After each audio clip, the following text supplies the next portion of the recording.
ఓం నమ శివాయ. Common man power YouTube channel మార్పు ప్రోగ్రామ్కి స్వాగతం. వీడియో చూస్తున్న వాళ్ళందరికీ thank you very much. Last వీడియోలో నేను చెప్పాను, ఈ భూమి మీద పుట్టిన ప్రతి జీవి, మనిషి కావచ్చు, జంతువులు కావచ్చు, పక్షులు కావచ్చు, ఇంకోటి కావచ్చు, సో ఇవన్నీ కూడా ఏదో రోజు చనిపోక తప్పదు అని చెప్పననే దాని మీద నేను చెప్పడం జరిగింది.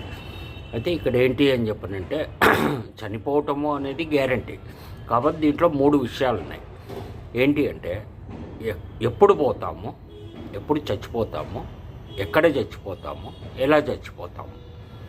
సో యాక్సిడెంటల్గా పోతామా, హార్ట్ అటాక్తో పోతామా, లేదు ఏదన్నా అనారోగ్యంతో అనేసి మంచాన పడి పోతామా, లేదు ఇంకోట అనేది, ఎక్కడ పోతాం, రోడ్డు మీద, ఇంట్లో ఉన్న, హాస్పిటల్లో ఉన్న, ఎక్సెట్రా. భూమి మీద చాలా చోట్లు ఉన్నాయి. సో ఈ రకంగా మన ఒక దీన్ని మనం ఏంటి, ఏ రోజు పోతాము అని చెప్పని అనేది మనకే కాదు, ఎవరికీ తెలీదు. చనిపోయే రోజు తెలిసింది అని చెప్పనంటే బతికే రోజు మనకి నరకం అవుతుంది. సో కాబట్టి చనిపోయే రోజు కోసము అనేది ఎవరు కూడా పెద్దగా ఆలోచించకూడదు కూడా. ఇంకా రెండో విషయం, నేను ఎవరు దేవుళ్ళు లేరు ఇంకోటి అని చెప్పననే దాన్ని చెప్పిన దానికి ఏంటంటే, కొంతమంది నాకు వాట్సాప్లో కానీ లేదు డైరెక్ట్గా ఫోన్ చేసి కానీ, మీరేంటి సార్ హిందూ అయ్యుండి ఓన్లీ స్వామీజీల గురించి చెప్పారు, ఇక్కడ సినిమా యాక్టర్లు, స్పోర్ట్స్ వాళ్ళు, రాజకీయ నాయకులు, లేదు ఇంకోటి అన్నారు, స్వామీజీలు కూడా అన్నారు. అంటే స్వామీజీలు హిందువులలోనే కాదు కదా, వేరే దాంట్లలో కూడా ఉన్నారు కదా. అంటే స్వామీజీలు అని చెప్పిన అనేది హిందువులు వాడేటువంటి పదం కాబట్టి నేను అది చెప్పడం జరిగింది. దీంట్లో ఏ మతంలో అయినా కానీ ప్రజలకి చెప్తున్నటువంటి విషయాలు, దేవుడి గురించి కావచ్చు, లేదు ఇంకోటి కావచ్చు. సో అది ఎవరైనా కావచ్చు, ఏ మతం వాళ్ళైనా కావచ్చు, ఏ దీని మీద ఉన్నా కావచ్చు. సో మతాలు అనేవి చాలా ఉన్నాయి, కులాలు అనేవి ఇంకా ఎక్కువ ఉన్నాయి. సో దీని మీద ఏంటి అని చెప్పనంటే, క్రిస్టియన్స్, ముస్లిమ్స్, హిందూస్, సిఖ్స్, లేదు జైన్స్, ఇట్లా చాలా రకాల ఇవి ఉంటాయి. కాబట్టి ఎవరు ఏది చెప్పినా అందరూ మనుషులే. ఇది సో అందరూ ఏదో రోజు చనిపోక తప్పదు. ఇది ఒకటి. రెండేంటి అని చెప్పారంటే, క్యాస్టింగ్ కౌచ్ గురించి చెప్పినప్పుడు ఎవరో నాకు తెలిసి సినీ ఫీల్డ్కి సంబంధించిన వాళ్ళు అయ్యి ఉంటారు. ఏంటి సార్ అంత డైరెక్ట్గా చెప్పేస్తున్నారు, సినిమాల్లో యాక్ట్ చేసే ఆడవాళ్ళ గురించి, అందరూ చెడ్డవాళ్లే కాదు కదా, కొంతమంది మంచివాళ్ళు కూడా ఉంటారు. మంచి వాళ్ళకి ఇటువంటి ప్రాబ్లము లేదు అని చెప్పనంటే కనుక, ఇటువంటి ఇష్యూస్, కమిట్మెంట్ ఇష్యూస్, ప్రొడ్యూసర్ దగ్గర నుంచి కావచ్చు, డైరెక్టర్ దగ్గర నుంచి కావచ్చు, మెయిన్ యాక్టర్ దగ్గర నుంచి కావచ్చు, ఇంకోళ్ళ దగ్గర నుంచి కావచ్చు, వచ్చింది అన్నప్పుడు ఇష్టమైతే వాళ్ళు ఆ పని చేస్తారు, ఇష్టం లేదు అని చెప్పనంటే కనుక వాళ్ళు ఆ ఫీల్డ్ వదిలేసి వెళ్ళిపోతున్న వాళ్ళు ఉన్నారు, ఇంకోటి అంటారు. ఓకే, అది వాళ్ళ పర్సనల్ ఇష్యూ. ఇక్కడ ఎవరి పక్కన ఉండి ఎవరు ఏం చేస్తున్నారు అనేసి చూసేంత టైం లేదు. ఇంట్లో ఉన్న వాళ్ళనే మనం, ఇంట్లో 5-6 మంది మనుషులు ఉన్నారు అని చెప్పనంటే, మనం కావచ్చు, వైఫ్ కావచ్చు, పిల్లలు కావచ్చు, తల్లిదండ్రులు కావచ్చు, అన్నదమ్ములు కావచ్చు, ఇంకోళ్ళు కావచ్చు, ఎవరైనా కానీ ఎక్కడికి వెళ్తున్నారు, ఏం చేస్తున్నారు, ఎవరిని కలుస్తున్నారు, ఏం మాట్లాడుతున్నారు అనేది ఎవరికి తెలుస్తుంది, ఎవరికి తెలీదు. అయితే దీని మీద ఏంటి అంటే, క్యాస్టింగ్ కౌచ్ గురించి అని చెప్పననే దాని మీద ఇంకొంచెం డీటెయిల్డ్గా వెళ్ళాము అని చెప్పనంటే, చిన్న ఎగ్జాంపుల్, అది కళ్ళ ముందు కనిపించేదే, ఇది ఎవరో దాచిపెట్టేది ఇంకోటి అనేది ఏం లేదు. కాకపోతే పతివ్రతలు మాట్లాడినట్టుగా మాట్లాడటము అని చెప్పని అనేది నాకు వింత అనిపిస్తుంది అనమాట. ఏంటి అంటే, సగం డ్రెస్సులు వేసుకొని ఎక్స్పోజింగ్, యాక్టింగ్ అప్పుడు, లేదు పాటలప్పుడు, ఇంకోటి లిప్ కిస్సులు పెట్టుకోవటము, లేదు అని చెప్పనంటే కనుక కొన్ని సీన్లలో వాళ్ళు వల్గర్గా యాక్ట్ చేయటము, ఇది అని చెప్పని అనేది ఫ్యామిలీస్తో పాటు వెళ్ళి చూడాలి. వయసుకు వచ్చిన ఆడపిల్లలు ఇంట్లో ఉన్నారంటే వాళ్ళతో పాటు వెళ్ళి సినిమా చూడాలి అంటే ఇబ్బంది పడుతున్న తల్లిదండ్రులు ఇంతమంది ఉన్నారు. సో అట్లా అని చెప్పని అనేసి సినీ ఫీల్డ్లో ఉన్నవాళ్ళు అందరూ చెడ్డవాళ్ళు అనేసి నేను అంటలేదు. కానీ ఈ యొక్క కమిట్మెంట్ ద్వారా అనేది సినీ ఫీల్డ్లో అవకాశాలు పొందిన వాళ్ళు కూడా ఇంతమంది ఉన్నారు. నాకు కూడా తెలుసు, ఎందుకంటే సినీ ఫీల్డ్ వాళ్ళతోటి కొంతమందితో నాకు డైరెక్ట్గా టచ్ ఉంది. వాళ్ళు చెప్తున్నటువంటి విషయాలు ఇక్కడ పేర్లు అనవసరం. అయితే దీని మీద ఏంటి అని చెప్పనంటే, ఈ పాటలప్పుడు, సీన్స్ అప్పుడు, లేదు ఇంకోటి అనే దాని మీద మనం తీసుకున్నామంటే, ఫర్ ఎగ్జాంపుల్ కెమెరామ్యాన్ షూటింగ్ అవుతుంది. కెమెరామ్యాన్ ముందు వచ్చేసి లేదు ఆ యూనిట్లో ఉన్న వాళ్ళందరూ దగ్గర లైట్ బాయ్స్ దగ్గర నుంచి ఇంకోళ్ళు సైడ్ డాన్సర్స్ వీళ్ళందరినీ తీసుకున్నామంటే ఒక 200 నుంచి 300 మంది ఆ యూనిట్లో అక్కడ ఉంటారు. ఉన్నప్పుడు వాళ్ళందరి ముందు ఎక్స్పోజింగ్ చేసుకుంటూ పాట చేసి చేసిన తర్వాత ఒరిజినల్ సైజ్కి, అంటే ఇప్పుడు ఒక మనిషి 5.5 ఫీట్లో 6 ఫీట్ల మధ్యలో ఉన్నాడు అంటే దానికి 16 టైమ్స్ పెద్దగా కనిపించేటువంటి సినిమా థియేటర్లో స్క్రీన్ మీద కొన్ని కోట్ల మంది చూస్తున్నారు. అది సినిమా కావచ్చు, కానీ రియల్గా అయితే 200 నుంచి 300 మంది యూనిట్లో ఉన్న వాళ్ళైతే డైరెక్ట్గానే చూస్తున్నారు కదా. ఈ ఎక్స్పోజింగు, లిప్లాక్లు, లేదు సీన్స్లో ఉన్నటువంటి దీని మీద అనేసి సగం డ్రెస్సులు, చిరిగిన డ్రెస్సులు వేసుకోవటము, లేదు ఇంకోటి ఇంకా అవన్నీ నేను చెప్పలేను. ప్లస్ ఇంకోటి ఏంటి అంటే ఈ క్యాస్టింగ్ కావచ్చు, ఇంకోటి అనేది గవర్నమెంట్ ఆఫీసుల్లో ఉంది. ఎన్నో న్యూస్ ఛానల్స్లో మనం చూస్తూనే ఉన్నాము. పై ఆఫీసర్ కమిట్మెంట్ అడిగాడు, లేకపోతే టెంపరీ జాబ్ని పర్మనెంట్ చేయడానికి కమిట్మెంట్ అడిగాడు అనేసి, కాలేజీల్లో లెక్చరర్లు స్టూడెంట్లని, లేదు అని చెప్పనంటే కనుక ఇంకోళ్ళని అనేసి, హాస్టల్స్, లేదు ప్రైవేట్ ఆఫీసులు, సాఫ్ట్వేర్ కంపెనీస్, ఇక్కడ అక్కడ అనేది ఏం లేదు, ప్రతి దగ్గర ఇది ఉంది. సో ఎవరికి వాళ్ళు, లేడీస్ కానీ లేదు జెంట్స్లో కూడా మంచి వాళ్ళు ఉన్నారు. ఎవరికి వాళ్ళు జాగ్రత్త తీసుకోవాల్సిందే, కానీ అంతకుమించి ఇంకేం లేదు. కాకపోతే ఈ మధ్యన కరోనా తర్వాత ఏమైంది అంటే, ఇంతకుముందు కూడా నేను చాలాసార్లు చెప్పాను, లేడీస్ విషయంలో తీసుకున్నాము అని చెప్పనంటే కొన్ని రీల్స్ చేయటము, ఏది ఇంటర్నెట్ దీని మీద అనేసి సోషల్ మీడియాలో, ఆ తర్వాత వచ్చేసి డైరెక్ట్గా డబ్బులు అడగటము, మీకు కావాలి అంటే నేను కమిట్మెంట్ ఇవ్వటానికి రెడీగా ఉన్నాను అనేసి చెప్తున్న వాళ్ళు కూడా ఎక్కువయ్యారు. అది నిజంగా జరుగుతోందా లేదా, లేకపోతే డబ్బులు చేతిలో పడేదాకా వాళ్ళు ఆ రకంగా బిహేవ్ చేస్తున్నారా లేదా అనేది మనకు తెలీదు. ఎందుకోసం అంటే ఇంటర్నెట్ ద్వారా పరిచయమైనటువంటి వాళ్ళని సోషల్ మీడియా ద్వారా, ఫేస్బుక్, ట్విట్టరు, లేదు ఎక్సెట్రా ఇన్స్టాగ్రాము, యూట్యూబు, దీనివల్ల పరిచయమైన వాళ్ళని అనేసి చేసుకొని అనుభవించిన వాళ్ళు కొంతమంది ఉన్నారు. డబ్బులు తీసుకొని దొబ్బేసి మోసం చేసిన వాళ్ళు ఉన్నారు. రెండు వైపులా ఉంది ఇది, ఆడవాళ్ళు మగవాళ్ళు అని చెప్పననేసి నేను చెప్పట్లేదు. కాకపోతే ఈ మధ్యన లేడీస్ది మరీ ఎక్కువైపోయింది అది. సో అది వాళ్ళకి నిజంగానే డబ్బు అవసరం ఉందా, లేకపోతే అవతల వాళ్ళ దగ్గర డబ్బులు తీసుకొని మోసం చేయాలి అనే ఉద్దేశమా ఏంటి అనేది మనకు తెలియదు, దేవుడికే తెలియాలి. కాబట్టి ఇవన్నీ కూడా చూసుకోవాల్సినటువంటి అవసరం ఉంది. కాకపోతే ఒకటి గుర్తుపెట్టుకోండి, ప్రతి ఒక్కళ్ళు రాజకీయ నాయకులు కావచ్చు, సినిమా వాళ్ళు కావచ్చు, లేదు బిజినెస్ వాళ్ళు కావచ్చు, ఇంకోళ్ళు కావచ్చు, ఎవరైనా కావచ్చు, ఒక కామన్ మ్యాన్ కావచ్చు, దొరకనంత మటుకు అందరూ దొరలే. దొరికిన తర్వాత కానీ మనకు తెలియదు వీడు దొంగ అనేసి పోలీసులు అరెస్ట్ చేసి జైలుకి పంపించారు. లేదు అని చెప్పనంటే కనుక కోర్టులో సబ్మిట్ చేశారు, అది న్యూస్లో వచ్చింది. ఇది అన్నప్పుడే మనకు తెలుస్తుంది వీడు దొంగ పనులు చేశాడు అనేసి. అట్లాగే సినిమా వాళ్ళు కావచ్చు, సోషల్ మీడియా ద్వారా పరిచయమైన వాళ్ళు కావచ్చు, వాళ్ళు పెడుతున్నటువంటి పోస్టులు కావచ్చు, ఇంకోటి కావచ్చు, ఇవన్నీ కూడా పతివ్రత లక్షణాలే. అది ఏ రకంగా ఉంటుందంటే, ఏదో చెప్పినట్టు పతివ్రత పరవాన్నం వండింది అంటే 10 రోజుల దాకా పాడుగాకుండా ఉందట. మరి అది ఎట్లా ఉంటుంది ఏంటి అనేది అది వాళ్ళకే తెలియాలి. ఏ పతివ్రతలు అయితే ఉన్నారో వాళ్ళకే తెలియాలి, అంతకుమించి మనం ఏం చేయలేము.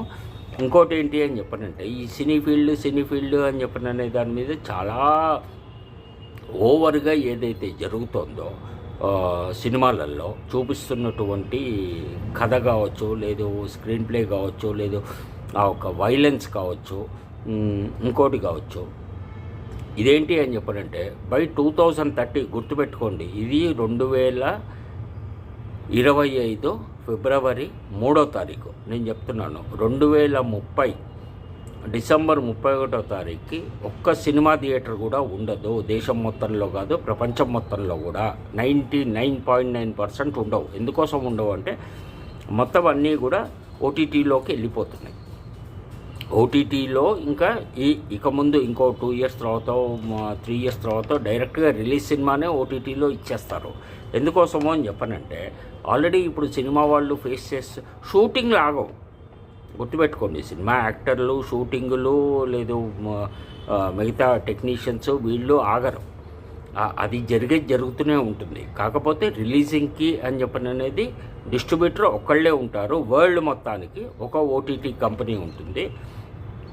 2 వచ్చేసి వాళ్ళు రిలీజ్ చేసే దీనికి అని చెప్పని అనే దాని మీద ఏమవుతుంది అని చెప్పనంటే వాళ్ళు డైరెక్ట్గా సినిమాని కొనేసుకొని ఏం చేస్తారో అని చెప్పనంటే ఇది సినిమా ప్రొడ్యూసర్ కూడా వాళ్ళకి హై రేటుకి ఖర్చు అయిన దాని మీద అనేసి డబల్ మార్జిన్ పెట్టుకొని అమ్మేయటానికి అనేసి ఎందుకోసం బిల్లింగ్గా ఉంటాడు, లేకపోతే ఎందుకోసం రిస్క్ తీసుకోకుండా ఉంటాడు అని చెప్పనంటే కొత్త సినిమా ఏదైనా కావచ్చు, ముఖ్యంగా పెద్ద యాక్టర్లు యాక్ట్ చేసినటువంటి సినిమా, బాగా హైప్ వచ్చినటువంటి సినిమాకి అని చెప్పననేసి ప్రపంచం మొత్తంలో ఎక్కడ రిలీజ్ అయినా కానీ 2 గంటల లోపల ఇంటర్నెట్లో అది వచ్చేస్తుంది.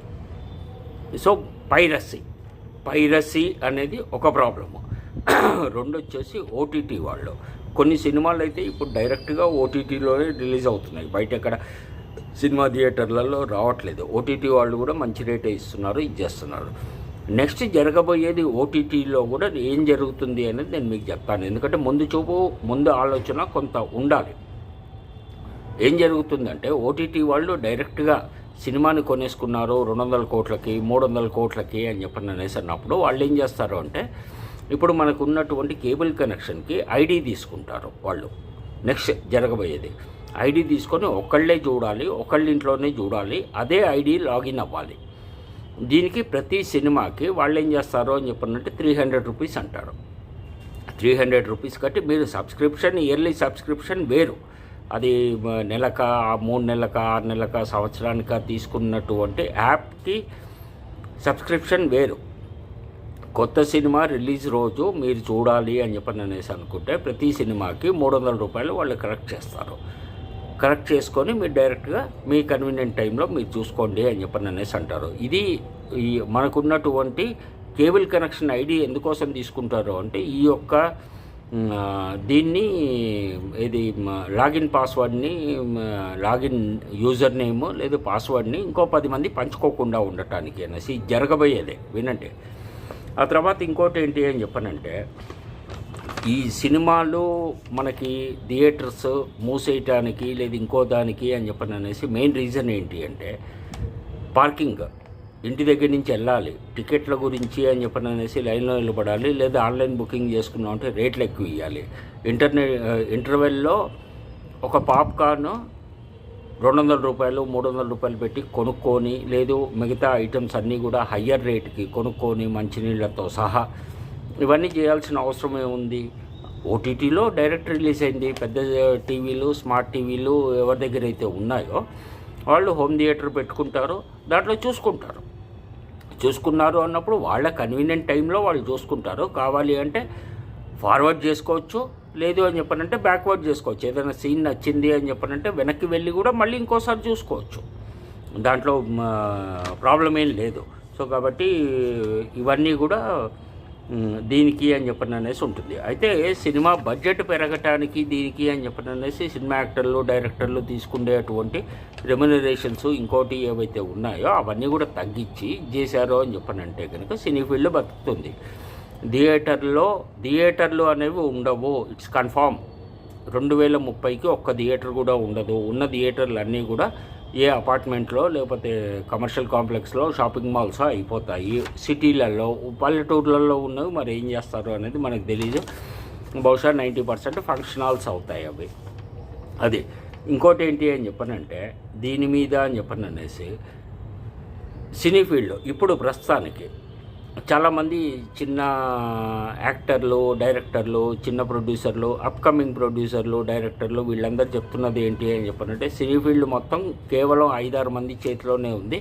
వాళ్ళే ప్రొడ్యూసర్లు, వాళ్ళే డిస్ట్రిబ్యూటర్లు, వాళ్ళే థియేటర్ మేనేజ్మెంట్ చేసేవాళ్ళు, వాళ్ళే థియేటర్లు రెంట్కి తీసుకొని నడిపించేవాళ్ళు, ఇంకోటి అని చెప్పని అనే దాని మీద చిన్న సినిమాల్ని బతకనియట్లేదు ఇది అనేసి. ఓటీటీలో మీకు ఆ ప్రాబ్లమే లేదు. It's open market. వరల్డ్ మొత్తం, ప్రపంచం మొత్తం మిమ్మల్ని ఎవ్వడూ ఆపేవాడే లేడు, మీరు తగ్గే అవసరమే లేదు. సో చిన్నవాళ్ళకు కూడా మంచి రోజులు వస్తాయి. ఒకటే ఏంటి అంటే మీరు తీస్తున్నటువంటి సినిమాకి స్టోరీ బాగుండాలి, కంటెంట్ బాగుండాలి, స్క్రీన్ ప్లే బాగుండాలి, ఫ్యామిలీ మొత్తం కూర్చొని చూసేటువంటి సినిమా అయ్యింది అని చెప్పారంటే ఖచ్చితంగా ఓటీటీలో మీకు మంచి రేట్ వస్తుంది. కంటిన్యూగా మీరు సినిమాలు తీసుకోవచ్చు. ఎందుకంటే సినిమాలు థియేటర్లో అని చెప్పిన అనేది ఎటువంటి ప్రాబ్లం లేదు. సో కాబట్టి ఇవన్నీ కూడా ఉన్నాయి. No limits for upcoming actress, directors or producers. తక్కువ బడ్జెట్లో తీయండి, ఓటీటీలో రిలీజ్ చేసుకోండి. ఆల్రెడీ ఇప్పుడు స్టార్ట్ అయిపోయింది. షార్ట్ ఫిలిమ్స్ అని, లేదు దాన్ని ఏమంటారు, సినిమాలు, లేదు అని చెప్పనంటే కనుక మనకి చాప్టర్స్, పార్ట్ 1, పార్ట్ 2, పార్ట్ 3 అని చెప్పని అనేసి తీస్తున్నవి. ఇట్లా ఈ హిట్ అయినవి కూడా చాలా ఉన్నాయి. అవన్నీ కూడా చూసుకోవాల్సినటువంటి అవసరం ఉంది. నెక్స్ట్ ఏంటి అని చెప్పనంటే ఈ సినిమాల మీద పడే ఎఫెక్ట్ మీకు ఎంత ఘోరంగా ఉంటుంది అంటే, ఏఐ ఉంది కదా, ఆర్టిఫిషియల్ ఇంటెలిజెన్సీ ద్వారా రిలీజ్ అయ్యేటువంటి సినిమాలు, లేదు అని చెప్పనంటే కనుక చేసే షూటింగ్స్, దాంట్లో చేసే గ్రాఫిక్స్ ఎక్సెట్రా ఇవన్నీ ఇంకో లెవెల్లో ఉంటాయి. అవి ఆర్టిఫిషియల్ ఇంటెలిజెన్సీ అనేది ఇంకా పూర్తిగా మనకి అందుబాటులోకి రాలేదు. వచ్చింది అంటే అది వేరే లెవెల్ అది. సో ఇవన్నీ కూడా సినీ ఫీల్డ్కి దెబ్బపడే అవకాశాలు ఉన్నాయి, ఖచ్చితంగా పడతాయి. ఉన్నాయి కాదు, ఖచ్చితంగా పడతాయి. ఇవన్నీ కూడా చూసుకోండి. ఇది నేను చెప్పాలనుకున్నది ఈ వారము. ఇంకోటి ఏంటి అని చెప్పానంటే బడ్జెట్. మనకి యూనియన్ బడ్జెట్ రిలీజ్ అయింది, సెంట్రల్ గవర్నమెంట్ బడ్జెట్. మొన్న శనివారం రోజు ఫైనాన్స్ మినిస్టరు నిర్మలా సీతారామన్ గారు ఇచ్చేశారు. 12 లక్షల దాకా మిడిల్ క్లాస్ వాళ్ళకి ఇన్కమ్ ట్యాక్స్ కట్టే అవసరం లేదు ఇంకోటి అని చెప్పని అనేసి. ఇంకో 75,000 దాకా స్టాండర్డ్ డిడక్షన్స్, అంటే పిఎఫ్, ఈఎస్ఐ, లేదు అని చెప్పనంటే కనుక ఇన్సూరెన్సు, లేదు ఇంకా అదర్ లోన్స్, చిన్న loans, vehicle loans, car loans, ఇట్లాంటివి ఏమైనా ఉన్నాయి అని చెప్పనంటే కనుక దానికి 12,75,000 దాకా ఇది రెంట్ కూడా క్యాల్కులేట్ చేస్తున్నారు దాంట్లో. కానీ 75,000లో ఇవన్నీ కూడా రావు, ఏదో ఒకటే వస్తుంది, మిగతాదంతా కూడా మనం చేతి నుంచి కట్టుకోవాల్సిందే. అదే 12,75,000 ఉన్నటువంటి దీనికి ఎగ్జంప్షన్కి, ఇన్కమ్ ట్యాక్స్ ఎగ్జంప్షన్కి 13 లక్షలు వచ్చింది అంటే 75,000 రూపాయలు ఇన్కమ్ ట్యాక్స్ కట్టాలట. అది ఏంటి అంటే ఆ పెరిగిన 25,000కే కాదు, మొత్తం 13 లక్షలకి కట్టాలి అని చెప్పిన అనేది నాకు అర్థమైనటువంటి విషయము. ఈ వీడియో ఎవరైనా సీఏలు వాళ్ళు చూస్తున్నారో అని చెప్పనంటే దయచేసి కామెంట్లో పెట్టండి. ఇది ఒకటి నాకు చాలా కన్ఫ్యూజన్గా ఉంది. మరి అది ఎప్పుడు దాన్ని క్లారిటీగా సెంట్రల్ గవర్నమెంట్ చెప్తుంది అనేది తెలియదు. ఎందుకంటే ఇచ్చే ఫిగర్స్ వేరు, ప్రాక్టికల్గా జరిగేది వేరు, పేపర్ల మీద ఉండేది వేరు, అలాట్మెంట్లు చేసేది వేరు. అది ఎక్కడ ఏ బడ్జెట్ ఎవరికి ఎంత అవుతోంది, ఎంత జరుగుతోంది, ఎంత ఇస్తున్నారు అని చెప్పిన అనేది మటుకు ఎవరికి తెలియదు. అది అంతా మాయామంత్రము, లేదు మాయాబజార్ టైపే. అదంతా కూడా చూడటానికి, వినటానికి బాగానే ఉంటాయి, కానీ ప్రాక్టికల్గా అవి అన్నీ కూడా జరగవు. ఎందుకోసమో అని చెప్పనంటే ఒక దగ్గరికి లేదు, ఒక దగ్గర ఉన్న వస్తువుని మనం చూడలేదు అని చెప్పనంటే అది అక్కడ లేదు అని కాదు, అది అక్కడ ఉంది, కానీ మనం చూడలేకపోతున్నాం. అట్లాగే ఎవరైనా చెప్పిన విషయాన్ని, మన గురించి కావచ్చు, లేదా జనరల్ విషయం కావచ్చు, చెప్పిన విషయాన్ని మనం అక్కడ లేము, మనం వినలేదు కాబట్టి వాళ్ళు చెప్పలేదు అనేసి అనుకోలేము. అది మంచైనా కావచ్చు, చెడైనా కావచ్చు. వాళ్ళు చెప్పలేదు అనేసి మనం అనుకోలేము, అట్లా అని చెప్పని అనేసి చెప్పాడు అనేసి కన్ఫర్మ్ చేసుకోలేము. ఎందుకంటే మనం వినలేదు, మనం చూడలేదు కాబట్టి లేదు అనేసి అనుకోవద్దు, వినలేదు కాబట్టి అనలేదు అనేసి అనుకోవద్దు. అదొకటి గుర్తుపెట్టుకోండి. ఓం నమో వెంకటేశాయ. మంచి వాళ్ళందరూ బాగుండాలి. Thank you.